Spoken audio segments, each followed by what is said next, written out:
Bienvenidos a esta clase sobre cuerpos de agua. Hoy vamos a estar hablando del performance como un medio artístico que invita a que abramos canales sensibles somáticos. Somáticos es desde el cuerpo, para poder percibir, entrar en relación y repensar esa relación con nuestras aguas comunes. Esas son las preguntas que vamos a plantearnos en el día de hoy. ¿Cómo son y cómo se estructuran esas relaciones entre el cuerpo humano y las aguas de distintas índoles? ¿Sí? Y acá vamos a partir de la idea de Astrida Naimanes, que plantea que lo importante es reactivar la conciencia de los flujos internos de nuestros propios cuerpos para poder desde ese lugar empezar a sentir, percibir, reflexionar, criticar y concientizar las relaciones de otras aguas que nos permean y cómo nosotros permeamos otras vidas líquidas, ¿sí? Entonces entendernos como personas que convivimos en un ciclo hidrológico más que humano es una de las ideas importantes de la clase de hoy. La estructura de la clase va a tener tres secciones principales. Primero vamos a anclarnos en algunas ideas de la teoría crítica y de la crítica cultural de tres pensadoras que han sido importantes en la formación de un campo de humanidades azules. Luego vamos a revisar un trabajo específico de la dupla venezolana de performance Jenny y Nan, una obra de los años 80, y con esto queremos honrar la genealogía de artistas latinoamericanas que han venido trabajando con el agua desde 40-50 años atrás. Y finalmente vamos a mirar el trabajo de Genieta Barsi, es una artista contemporánea del Perú que trabaja un caso específico de ríos urbanos en la mega ciudad de Sao Paulo, en Brasil.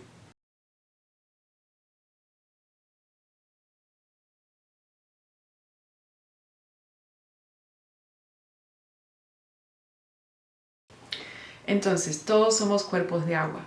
Esta es la afirmación central, la hipótesis central de este libro Bodies of Water de Astrida Naimanes.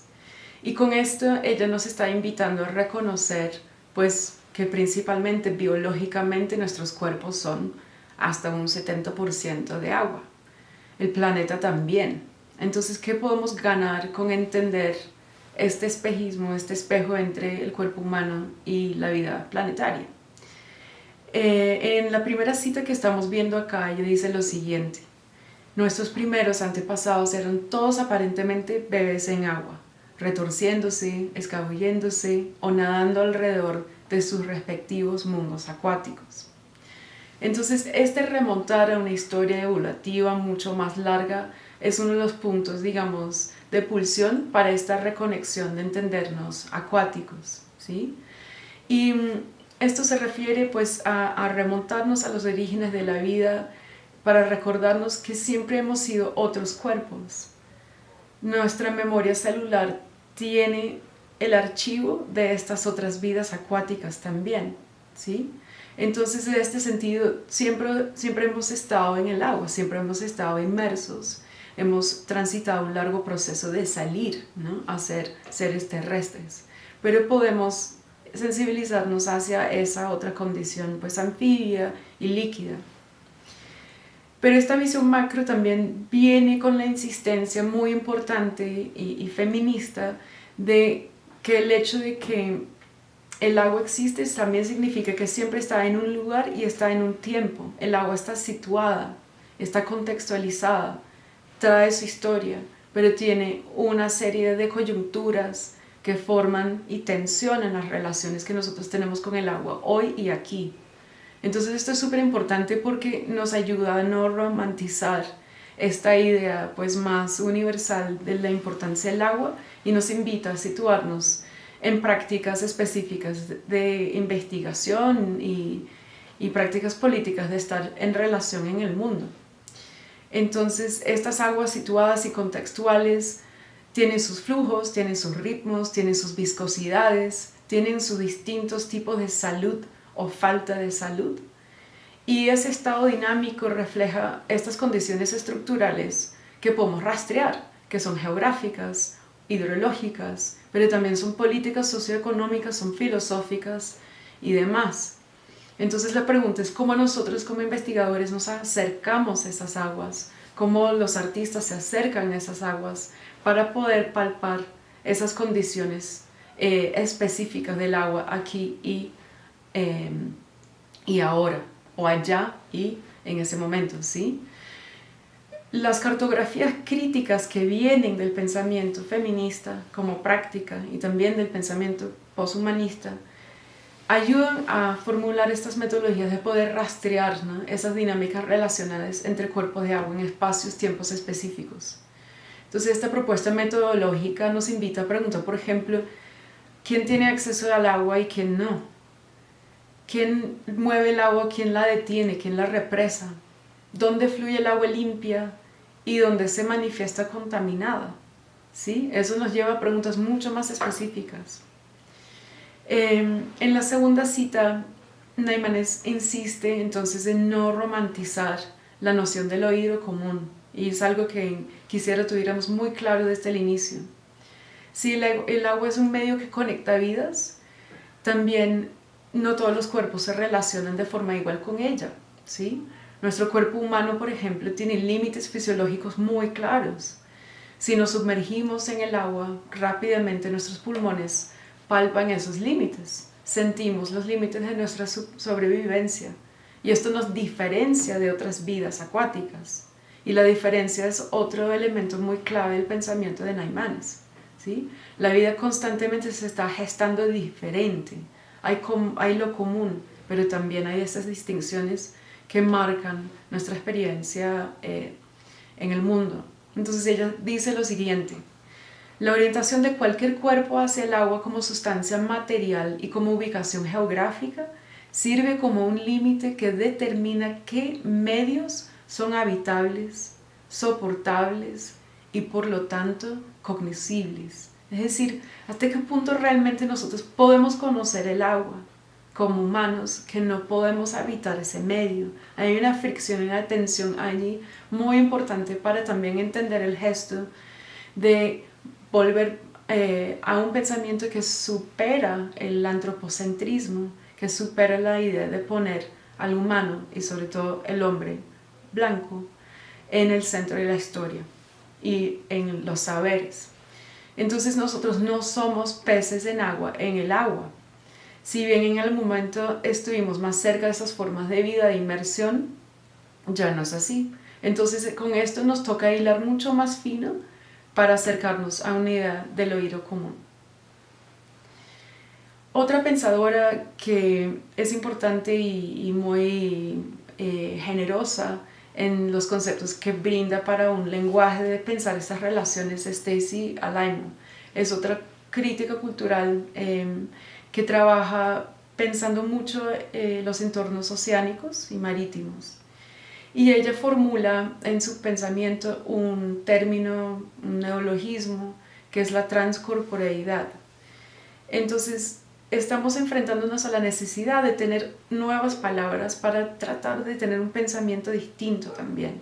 Entonces, por ahí es que viene este gesto de ella, que define un estar en el mundo como algo que siempre es negociado desde la inmersión, la porosidad y la conexión. O sea, no nos podemos pensar como seres humanos si no es en conexión. Entonces por eso ella habla de lo humano, ¿no?, de lo transcorpóreo, interconectado materialmente y perpetualmente con los flujos de sustancias y las agencias de los medioambientes. Esto nos reconoce como humanos afectados por cosas, ¿no?, otras cosas que están operando sobre nosotros. Y de nuevo empieza a diluir esta noción del sujeto humano frente a un mundo de objetos, ¿no?, más inertes o movibles, controlables y demás.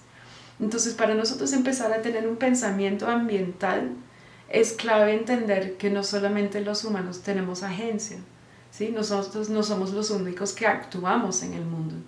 Entonces, empezar a entender ese entretejido de flujos que atraviesan materialidades, cuerpos y demás, nos ayudó a entender la porosidad como un campo de negociación y relación que tiene a su vez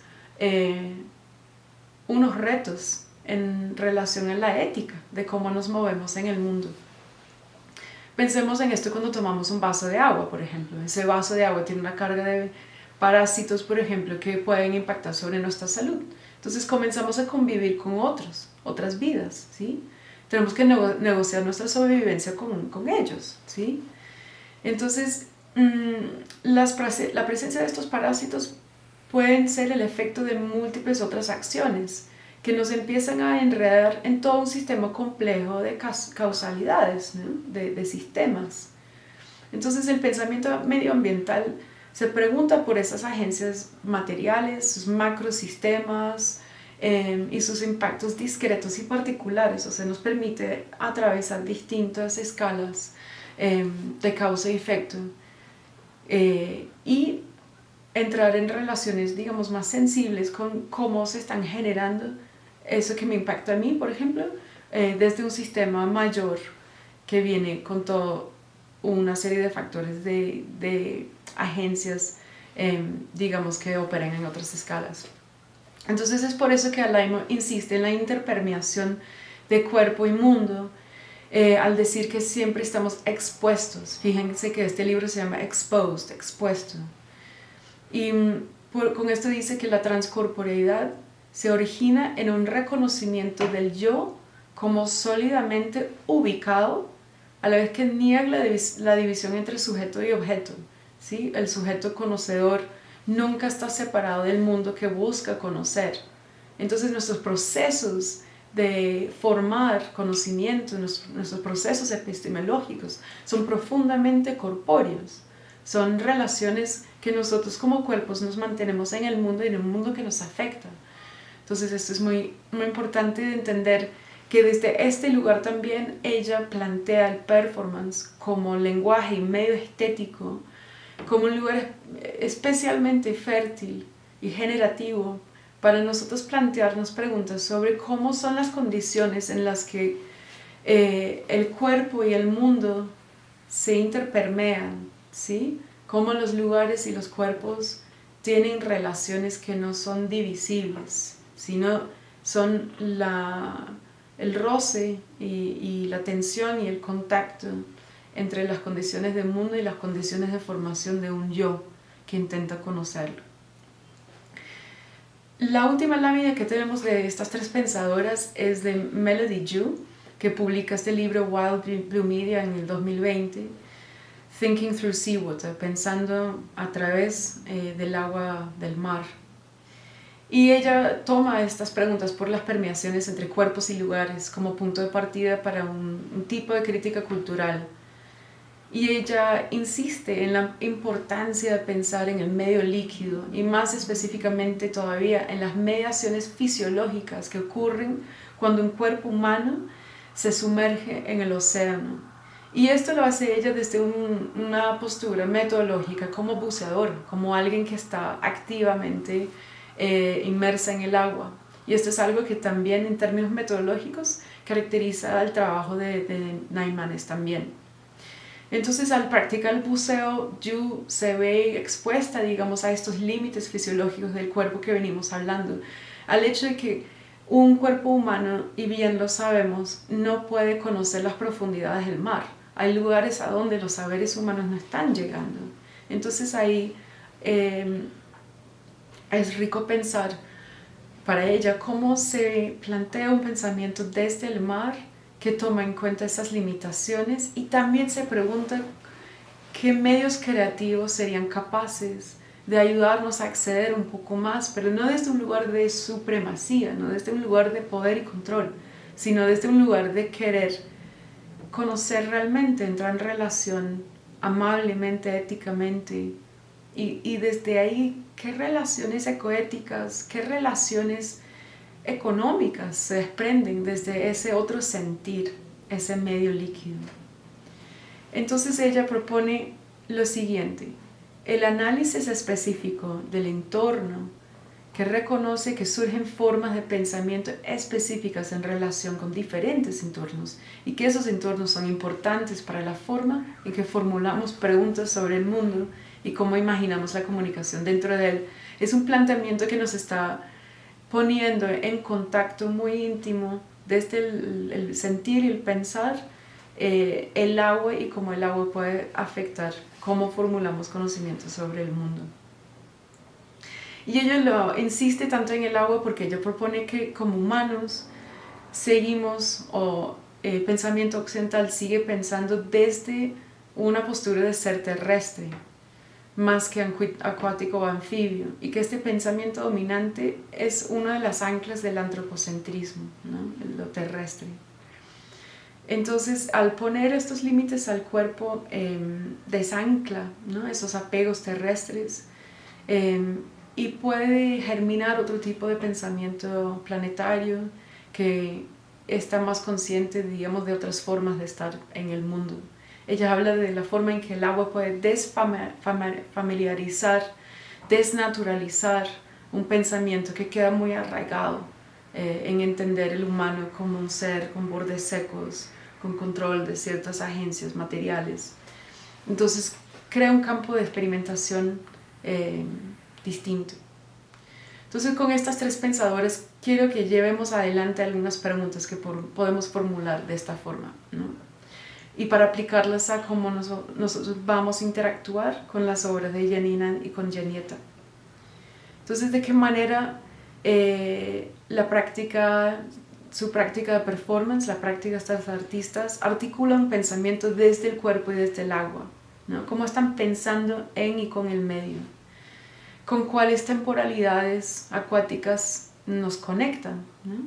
Con tiempos, digamos, evolutivos, con historias contemporáneas urbanas, cómo el agua nos ayuda a conectar con estas problemáticas y estas historias, y cuáles son las relaciones húmedas que se gestan desde estas prácticas de performance, ¿no? Desde lo corpóreo y desde la inmersión y la interconexión. Entonces estas son las preguntas que vamos a llevar adelante en el resto de la clase.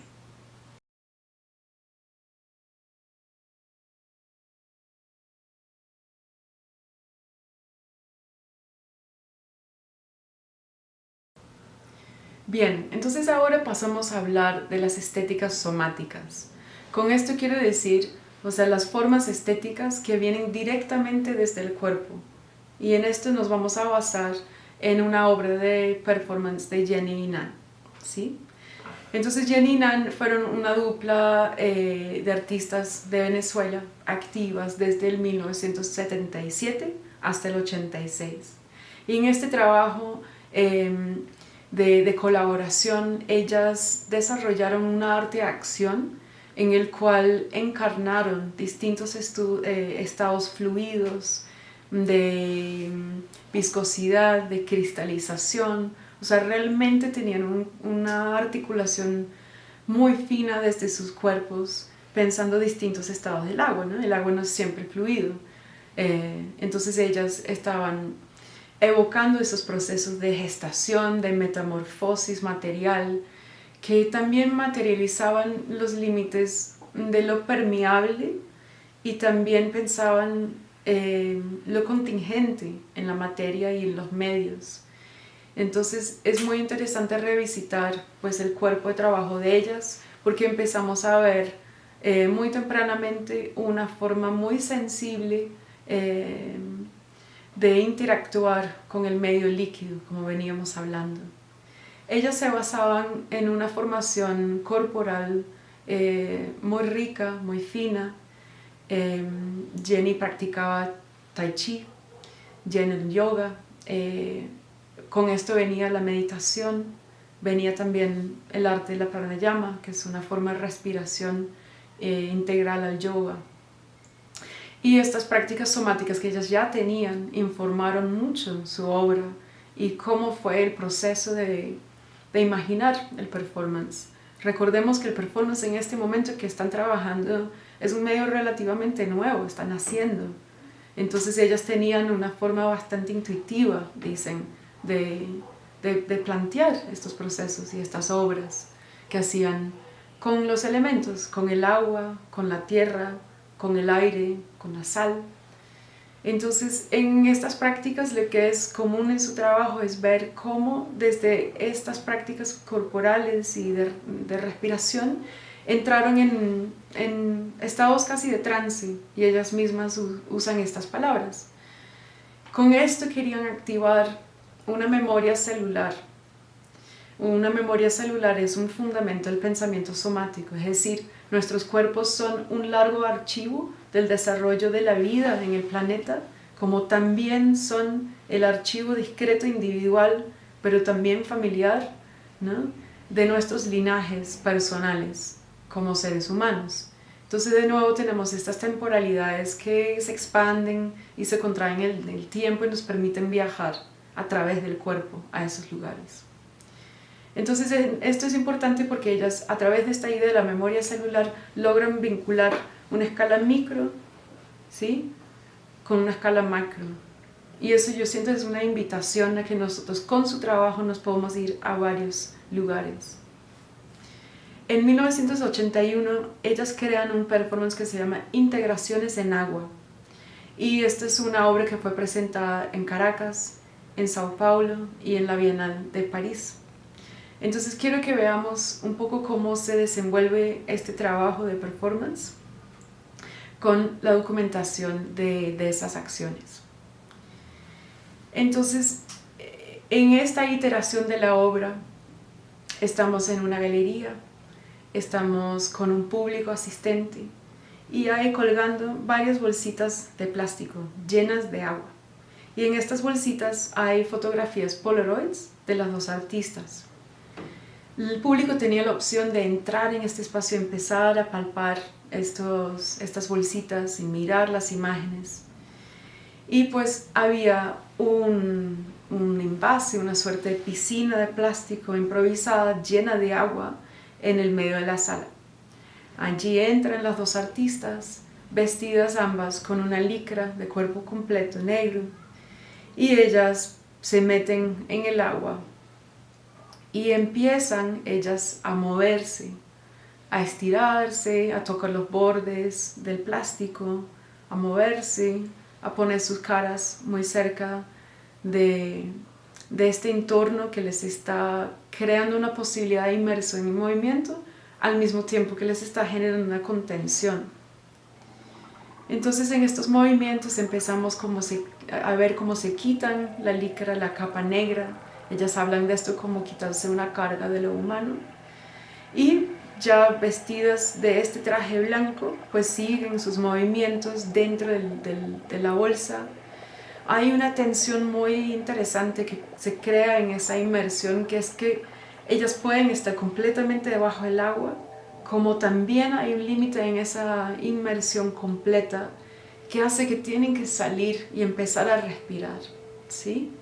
Entonces presenciamos varias veces en la obra esa acción como de la inmersión y la necesidad del aire.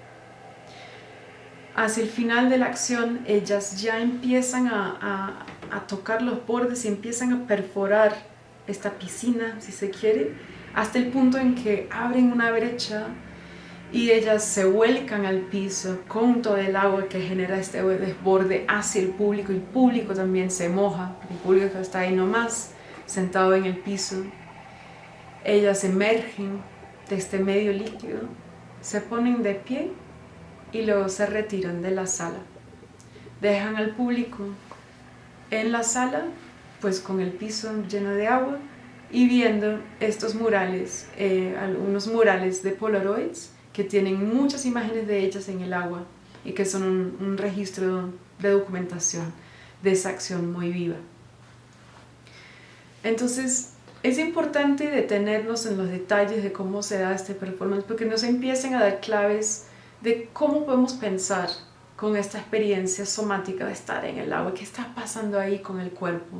¿Cuáles tensiones, cuáles placeres, ¿no?, cuáles articulaciones de estos cuerpos se dan en esa acción?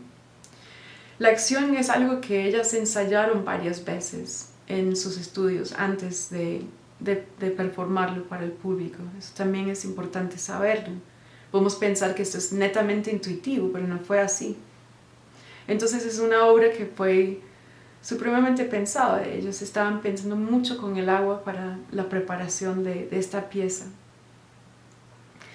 Entonces con esto es importante pensar cómo ha sido recibida la obra, cómo es que la crítica cultural y la crítica del arte y la curaduría toma esta acción y desde el punto en que lo mira dice, vamos a pensar los significados de esto, ¿sí?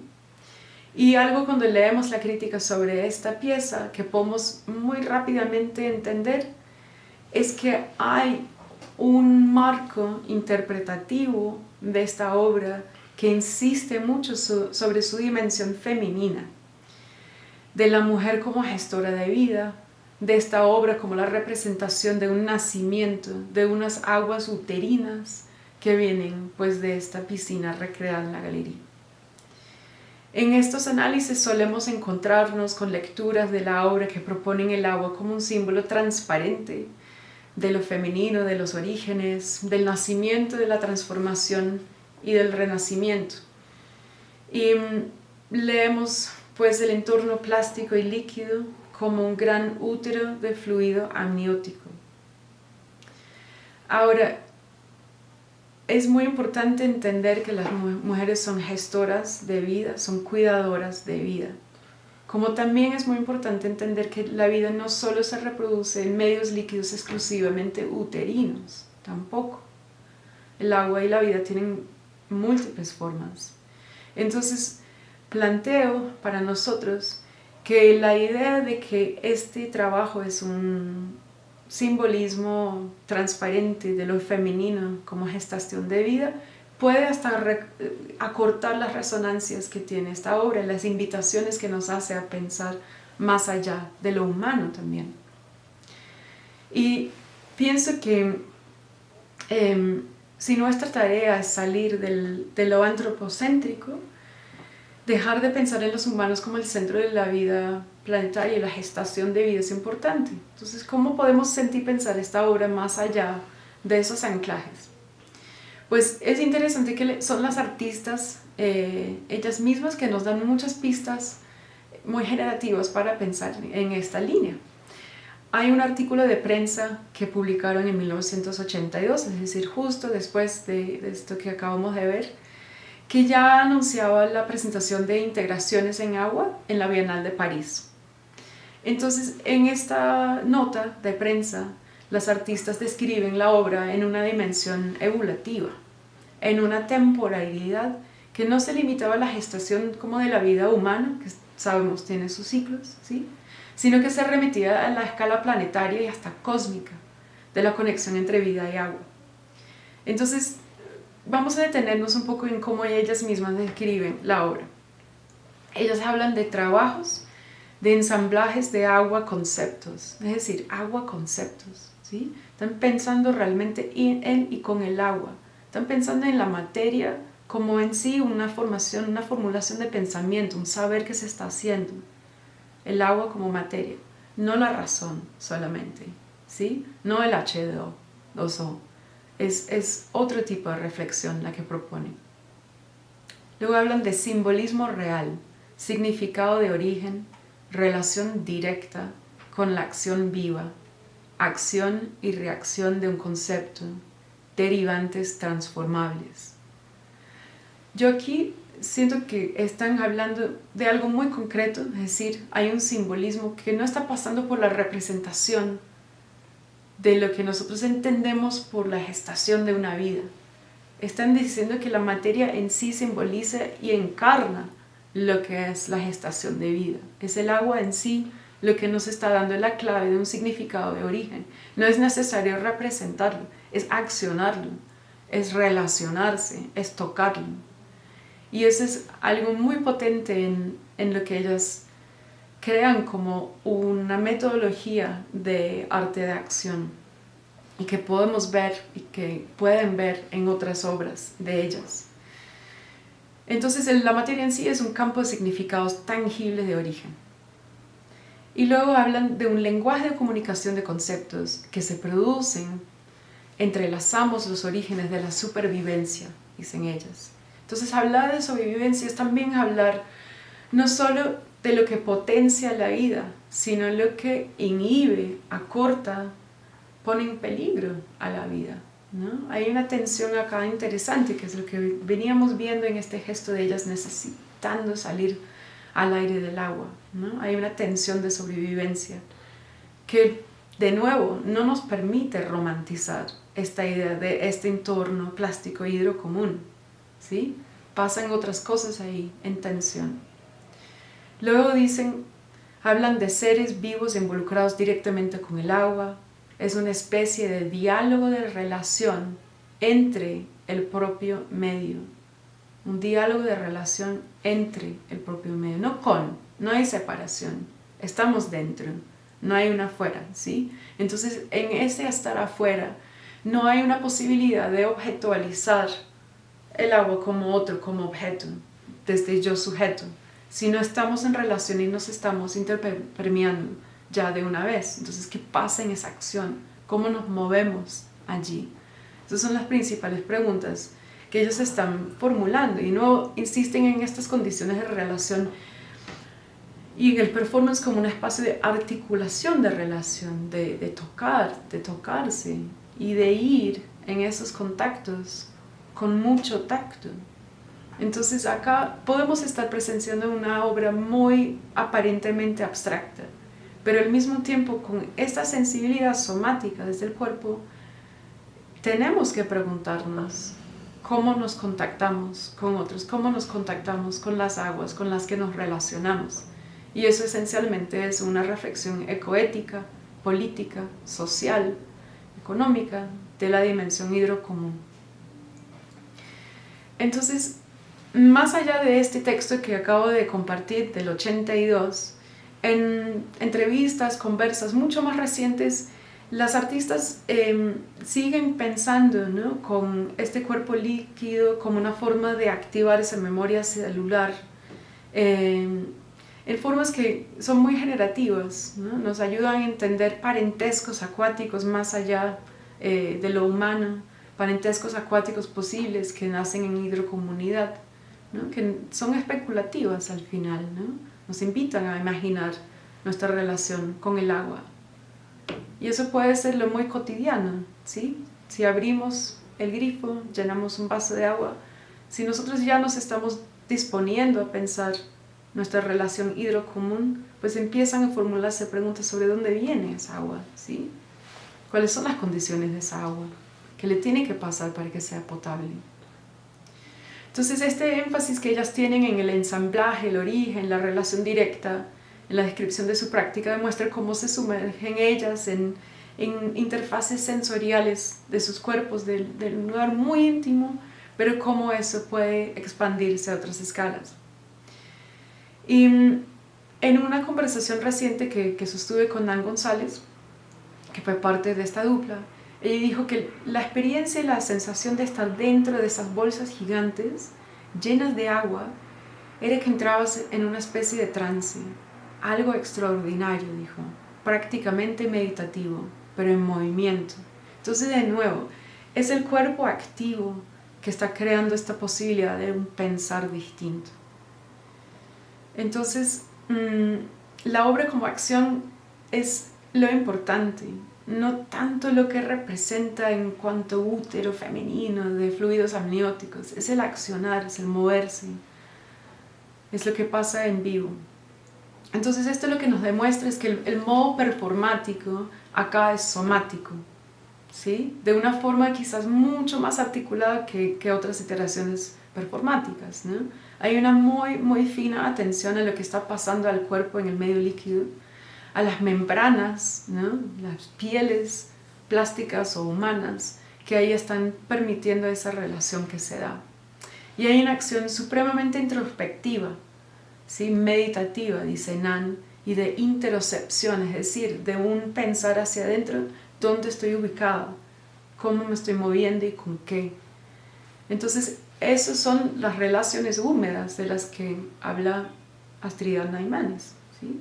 Entonces ellas articulan el performance en términos que recuerdan la definición de atención somática que formula el antropólogo Tomás Sordas, que él describe como una atención culturalmente elaborada hacia y con el cuerpo en la inmediatez de un medio intersubjetivo, ¿no?, que es atender al propio cuerpo y con él en un entorno que incluye la presencia encarnada de otros. Esa presencia encarnada en esta obra puede ser Jenny y Nan, dos mujeres en el líquido, pero yo creo que es más allá. Lo intersubjetivo en esta obra significa no solamente la relación entre ellas dos, que sí se relacionan en ese espacio, pero también incluye el agua como otro sujeto allí, que está bailando con ellas en este medio. Entonces, vemos en este performance una práctica de movimiento intersubjetivo entre cuerpo y agua, humano y no humano. Y el agua no es un simple soporte para la obra en este sentido, es copartícipe de la creación de formas y sentidos que se dan en ese medio. Esos son las agua conceptos que ellas hablan. Entonces, integraciones articula un acto de atención somática hacia el agua como sujeto. Retoma en este sentido la propia etimología de la palabra atención, que viene del latín attendere. Attendere significa estirarse hacia, entrar en relación, ¿no? Hasta el punto de tocarse. Jenny y Nan, al estirarse hacia, en y con el agua, practican una forma de estar presente que es un modo especulativo de una forma de estar en el mundo. Conjugan un nosotros líquido que va sembrando ideas del oído común como una interrelación íntima y ontológica.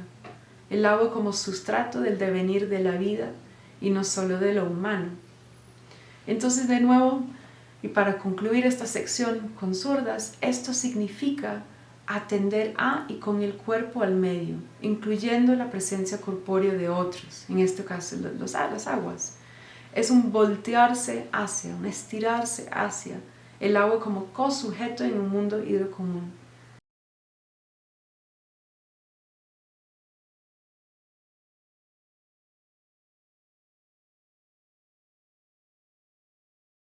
Ahora vamos a pasar a hablar de la artista peruana Genietta Barsi.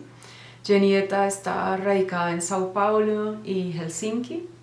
Es una artista que trabaja mucho el performance, la instalación, pero también el dibujo y la cerámica. Y les voy a mostrar dos proyectos que ella ha desarrollado hace los últimos 4 años que tienen una relación con los ríos de Sao Paulo, en Brasil. Y hay un interés que atraviesa la práctica de Genietta, yo creo que en todas sus obras en realidad, que es esta pregunta por la porosidad entre el cuerpo humano y otros sistemas de flujo, metabolismo, respiración, tanto digamos muy internos como en escalas más grandes, mayores, ¿sí? Entonces las preguntas que nos vamos a formular en relación a su obra son: ¿qué nos muestran los sistemas de flujo urbanos sobre las formaciones culturales de la ciudad moderna y contemporánea, ¿no? ¿Cómo podemos percibir los flujos de una ciudad, ¿no? Y cómo las aguas urbanas son síntomas de malestares y dinámicas del capitalismo tardío, con su aceleración, ¿no? Sus violencias y su separación constituyente, ¿no? Entre naturaleza y cultura. Entonces estas son las preguntas grandes que le vamos a pensar con el trabajo de Genietta. Pero primero quiero que nos situemos territorialmente en la mega ciudad de Sao Paulo. Entonces esta es una ciudad que tiene una riqueza hídrica impresionante, pero cuando comenzó a expandirse hacia finales del siglo XIX, la relación con los ríos cambió drásticamente. Antes la gente tenía una convivencia con las aguas de la ciudad. Es una ciudad que tiene unos ríos muy grandes, tiene periodos de inundación periódicos, ¿no? Que pues la gente tenía que aprender a convivir con esas inundaciones, con esos pulsos de esos ríos, y lograban hacerlo. Cuando ya viene la primera mitad del siglo XX y la ciudad empieza a crecer mucho, los ríos comienzan a convertirse primero en estorbos a ese crecimiento urbano e industrial, y también luego en recursos posibles para la producción hidroeléctrica que vendría a darle electricidad, energía a las industrias incipientes y a la ciudad que crecía. Entonces, un caso muy ejemplar y muy importante en la ciudad es la historia del río Piñeros.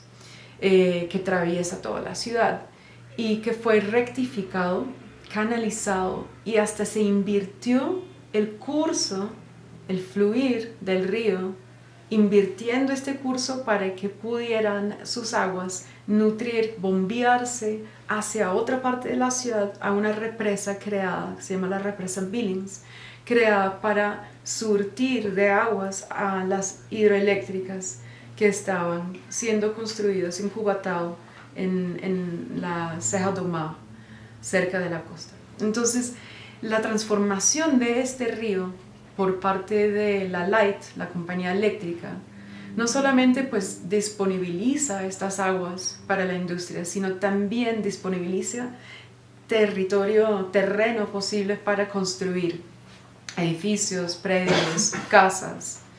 Entonces, en este momento que estamos hablando de los años 20, empezamos a ver una relación entre agua, especulación de bienes raíces, ¿sí?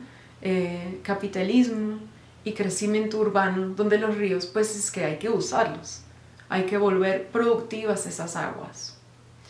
Entonces, es muy importante tener esta historia como de trasfondo para lo que vamos a ver, porque también conllevó al entierro de los ríos urbanos de la ciudad, ¿no?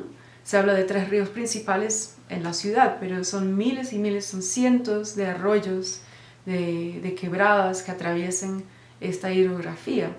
Entonces, hoy día hay una red capilar de pequeños nacimientos y arroyos que son apenas vestigios, ¿no? Son presencias muy espectrales en la ciudad, casi imperceptibles. Y ha habido un fuerte movimiento de investigación desde la arquitectura en Sao Paulo de rastrear estos cuerpos de agua. La idea de que sean vestigios pertenece a Vladimir Bartolini, que es uno de estos investigadores que ha trabajado tratando de auscultar un poco la memoria de estos arroyos urbanos embaulados bajo tierra. Como también hay otros grupos como Geoseguas que van rastreando, mapeando la presencia de estos cuerpos de agua olvidados. Entonces viven estas vidas anónimas bajo tierra y solo tienden a emitir señales de vida cuando hay inundaciones. Por otro lado, pues hay una macroinfraestructura vial donde los ríos grandes son compañeros de viaje para toda la gente que va en carros en los ríos, en los marginales, ¿no? Las vías construidas de múltiples canales al lado de los ríos, pues aprovechando su curso para pues dejarlos crear estas rutas a través de la ciudad, siguiendo la vía del río. Entonces, retomando el trabajo de Genieta, desde hace unos años ella ha venido pues investigando la vida de estos ríos ocultos y los ríos muy contaminados de la ciudad también, que prácticamente fueron convertidos en cloacas para aguas residuales. Esto es una problemática que vemos repetida en muchas ciudades latinoamericanas y pues globales también. Les muestro acá unos fragmentos de una serie de dibujos que ella publicó en Entre Ríos en el 2020, que se llama Sistemas de Flujo desde el Cuerpo Humano, en el cual ella explora las porosidades, justamente interrelaciones entre esta escala urbana de la hidráulica, ¿no? Y de los flujos corporales como el sudor y las lágrimas, de nuevo uniendo estas escalas. Y ella propone correspondencias directas, ¿no? Entre la anatomía humana y la hidrografía, invitando a que realicemos acciones participativas. Si entran en entrerios.net pueden hacer estos ejercicios. Son ejercicios para sudar, para llorar, para movernos, para respirar, de modos en que empiecen a conectar con pulsos de agua, abrir canales de comunicación entre nuestros cuerpos, los líquidos que fluyen en nosotros y abrir esos espacios hacia otro tipo de flujo en otras escalas. Entonces vemos en el movimiento y la respiración de nuevo estas prácticas de estéticas somáticas que son claves para bucear en estos flujos internos, a través de la interocepción, la sensibilidad hacia los movimientos y la retroalimentación de esos movimientos en nuestros sistemas nerviosos. Y ustedes verán que una parte importante de su trabajo es no solamente el dibujo, sino concretar o dejar fluir más bien en palabra también esas relaciones de escala. Entonces por ahí es común ver flujos de texto en su trabajo que recuperan, por ejemplo, todos los nombres de los ríos embablados, o que empiezan a pensar los verbos de acción líquido que estructuran el movimiento del agua, pues tanto en nuestros cuerpos como en el afuera. Ella presta atención también a los significados culturales que tienen ciertos flujos que son invisibilizados, negados, vueltos abyectos, ¿no? Como pueden ser los flujos muy íntimos de los cuerpos, como también pueden ser las aguas residuales de la ciudad. Parte de la historia urbana de finales del siglo XIX y XX y de la larga historia humana ¿no? asentamientos es qué hacer con esas aguas abyectas del cuerpo que nadie quiere ver, ¿no?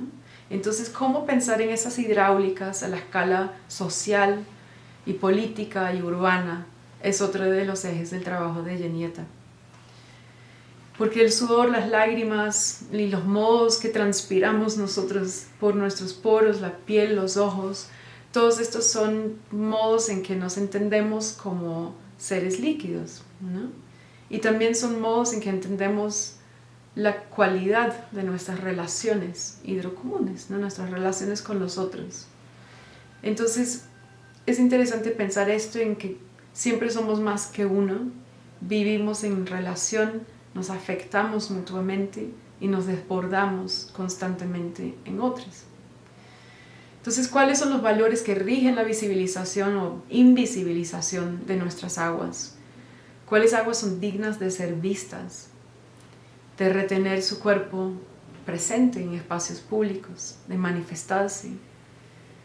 Y cuáles dinámicas socioeconómicas, culturales y políticas determinan la visibilidad o no de la vida de estas aguas, ¿no? Todas estas son preguntas grandes que se desprenden de los trabajos de Jenietta. Entonces miremos este primer trabajo de performance que ella desarrolló en Sao Paulo, se llama Limpieza y Salud Urbana, Desahogo de las Aguas. Y es un proyecto que empieza en el 2019 y continúa realmente hasta el día de hoy. Es un performance en el cual ella crea un traje de cuerpo completo de látex diseñado para potenciar la transpiración bajo esta membrana impermeable. Y ella con esto se vestía el traje, salía a recorrer corriendo el curso de aguas invisibilizadas en Sao Paulo, que han sido pues embablados debajo de carreteras, de autopistas. Luego a la vuelta al espacio del estudio se quita el traje, ¿sí? Y empieza a cosechar con pequeños instrumentos que ella misma ha creado esos sudores que está emanando, esos ríos de transpiración que emanan de su cuerpo. Recolecta estos sudores en pequeños frascos y al final de la acción ella devuelve esas aguas a estos caños, mal llamados caños de los ríos urbanos. Este primer trabajo ha tenido una iteración más reciente que se llama Posibilidades del 2023, en el cual creo otro tipo de trabajo, de traje en este trabajo, en colaboración con un atelier, con un estudio de personas que trabajan con el tejido y hacen trajes para teatro. Está específicamente diseñado de nuevo para sudar, para potenciar el sudor. Y en este caso el trabajo era el acompañamiento de un río muy específico que se llama Córrego Verde, que atraviesa la ciudad de Sao Paulo buscando desde un punto alto donde nace, atravesando el sector de Pinheiros hasta que desemboca en el río Pinheiros, que les contaba que había sido invertido en su curso. Entonces, veamos un poco lo que fue esta acción, un recuento de los componentes de este correr por la ciudad, recolectar de nuevo los sudores y poder mantener estos frascos en un almacén de transpiraciones que luego se devuelven a este Córrego Verde, este río.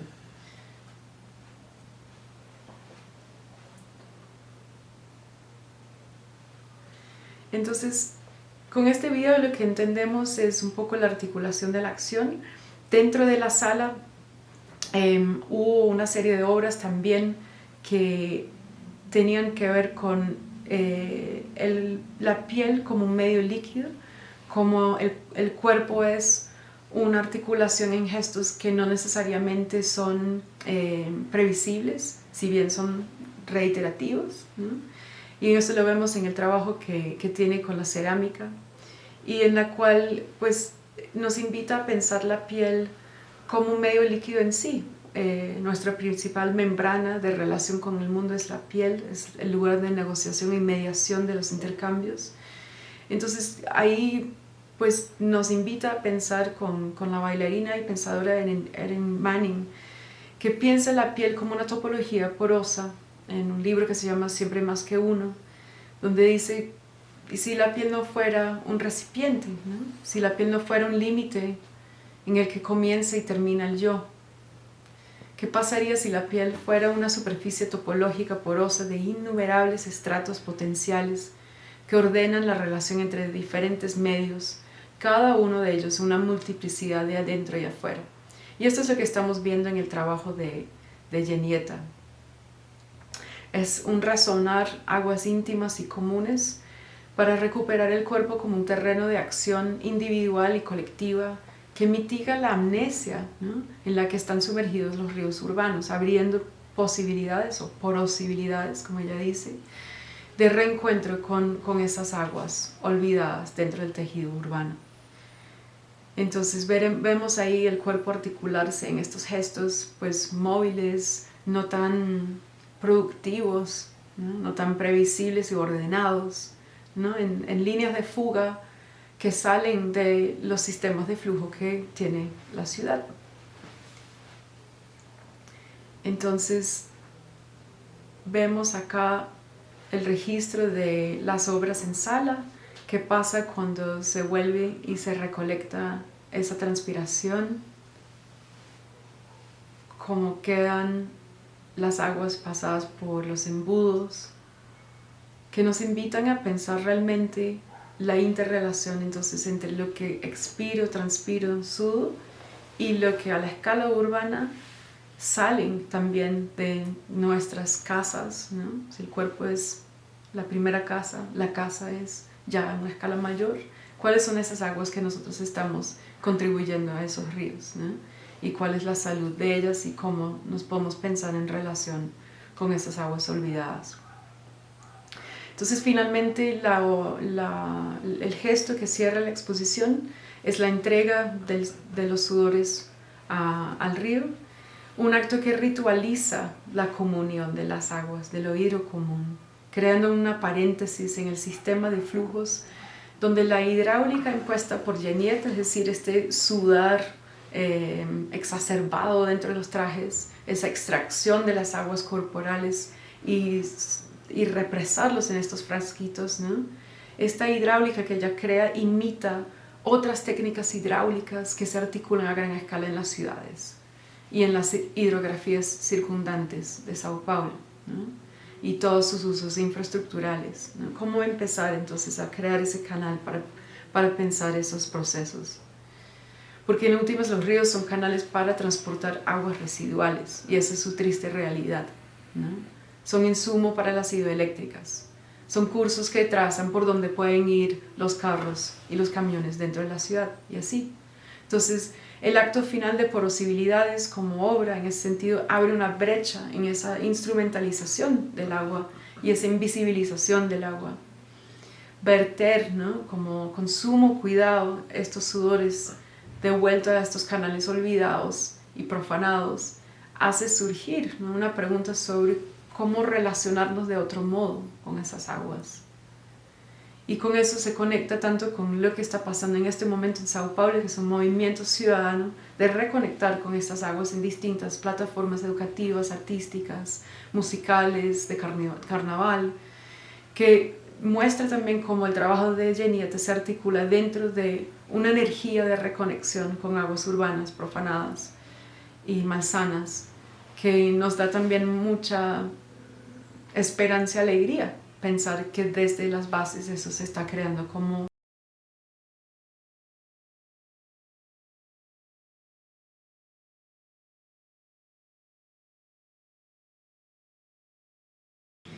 Bueno, entonces vamos resumiendo la clase y aterrizando unas ideas finales. Hemos estado hablando de cómo el performance abre estos canales sensibles, somáticos desde el cuerpo, para pensar distintas escalas del oído común. Entonces retomemos acá esta idea de los límites de pensar en el medio que introdujimos con Melody Yu. Entonces ella dice lo siguiente, ¿no? ¿Hasta qué punto el océano podría operar como un dispositivo de desorientación necesaria para la teoría y la filosofía? Un medio que desnaturaliza nuestros hábitos normativos de orientarnos hacia el mundo terrestre a través del lenguaje. Esta pregunta, digamos, quiere ver si dentro del agua básicamente pasa algo que desloca, ¿no? Desnaturaliza las formas codificadas de la representación del lenguaje, ¿no? O podría ser el movimiento, que ordena nuestro lugar en el mundo. Por eso es una pregunta filosófica. ¿Quién soy yo en el mundo en tanto cuerpo inmerso? Eso es lo que subyace, lo que ella está planteando acá. Con Yanina lo que hemos visto es que hay esos momentos de tensión, hay una profunda comunión vital, como también hay una imposibilidad de coexistencia dentro, inmerso, como el cuerpo humano. Entonces de ahí se desprenden preguntas pues ontológicas, ¿no? Por el ser en el mundo, muy interesantes para seguir profundizando en estas aguas del oído común. Con el trabajo de Genieta nos invita realmente a pensar el cuerpo no como algo de flujos ordenados, ¿no? Que tienen que ser de una cierta forma, sino un campo de experimentación de posibles parentescos, coidentificaciones con otras aguas, donde desde el movimiento se va ensayando, experimentando, especulando y formulando atenciones hacia, en este caso, los ríos urbanos embaulados, olvidados, ¿no? ¿Cómo moverse hacia ese reencuentro? Es la pregunta que impulsa este trabajo. Entonces, en este caso, lo que estamos viendo es un cuerpo en proceso, un cuerpo que tiene libertades creativas y de accionar en el mundo, un cuerpo que en su potencia de movimiento tiene la posibilidad de preguntar, ¿y si lo hacemos de otra forma? Y eso sí es una dimensión política en el trabajo. Entonces pensemos el cuerpo en esta activación con, de nuevo, Erin Manning, de un cuerpo dinámico, ¿no? Un cuerpo siempre en formación, en co-constelación con la ambientalidad de la que es parte. Un cuerpo que se va constelando, se va formando, montando, ensamblando con esas otras fuerzas que existen, ¿no? Dice ella, un cuerpo es un nodo de procesos relacionales, no una forma per se. Si recordamos las obras en cerámica de Genieta, son gestos impresos que uno nunca haría. Es el barro sobre el codo, es la mano impresa, ¿no? Es la mandíbula impresa. No son funcionales en tanto representaciones, son formas de ensayar gestos otros. Entonces, en posibilidades lo que vemos es eso, es la posibilidad de apertura, de estiramiento hacia otros lugares que tienen otros sentires y otras formas de relacionarse, ¿no? Entonces, para cerrar, lo que creo que podemos concluir de esta clase es, después de palpar las membranas del cuerpo como una entidad porosa, activada siempre por sus flujos internos y atravesada por otros flujos externos, llegamos, sí, a esta idea de que todos somos cuerpos de agua y que esa condición hidrocomún nos mantiene siempre en relación transcorpórea, y esa relación es necesario que sea consciente. Entonces esto quiere decir que las mediaciones de los intercambios y los contactos entre membranas porosas son los lugares donde nuestros cuerpos y los lugares cohabitan y se afectan mutuamente, y las condiciones de esas afectaciones las podemos decidir. Eso a su vez quiere decir que se hace insostenible la noción de los bordes secos de una ontología humana que se opone desde el yo hacia el otro, desde adentro hacia afuera, desde el sujeto al objeto, porque esas mediaciones siempre se están dando en negociaciones de porosidad. Cerremos entonces con esta cita de la teórica y crítica de performance Diana Taylor, para afirmar que el medio del performance tiene un papel vital al abrir espacios para respirar y presentarnos estratégicamente como un nosotros que reimagina otros modos de actuar y estar en el mundo. Así que con esta cita es lo que quisiera que nos lleváramos de esta clase de hoy y nos vemos en la próxima.